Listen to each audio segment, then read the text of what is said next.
நேற்று ரவூப்பைச் சேர்ந்த 4 டூரியான் விவசாயிகள் மீது சட்டவிரோத பண பரிவர்த்தனை வழக்கு தொடர்பாக குவாந்தான் அமர்வு நீதிமன்றத்தில் குற்றப்பத்திரிகை தாக்கல் செய்யப்பட்டது.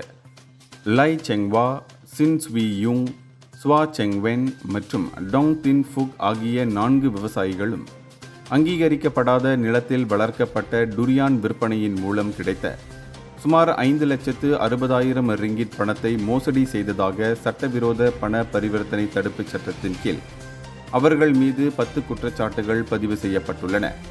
இதனிடையே தங்கள் மீது சுமத்தப்பட்ட குற்றச்சாட்டுகளை மறுத்து சம்பந்தப்பட்ட 4 விசாரணை கோரினர். அரசு தரப்பு வழக்கறிஞர்கள் கடுமையான பிணை நிபந்தனைகளை கோரிய நிலையில் குடும்பத்தின் சிரமங்களை காரணம் காட்டி எதிர்த்தரப்பு வழக்கறிஞர்கள் குறைவான பிணை நிபந்தனைகள் விதிக்கப்பட வேண்டும் என்று நீதிபதியை கேட்டுக்கொண்டனர். இதனையடுத்து குற்றம் சாட்டப்பட்ட ஒவ்வொருவருக்கும் நீதிபதி 20,000 ரிங்கிட் பிணை தொகையை நிர்ணயித்தார்.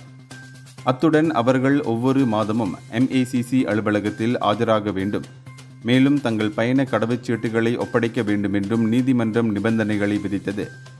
இதனிடையே அங்கீகரிக்கப்படாத விவசாயத்தின் சட்ட சிக்கல்களை எடுத்துக்காட்டும் இந்த வழக்கில் குற்றம் சாட்டப்பட்ட விவசாயிகள் தங்கள் மீதுள்ள குற்றச்சாட்டுகளிலிருந்து விடுபட போராடி வருகின்றனர்.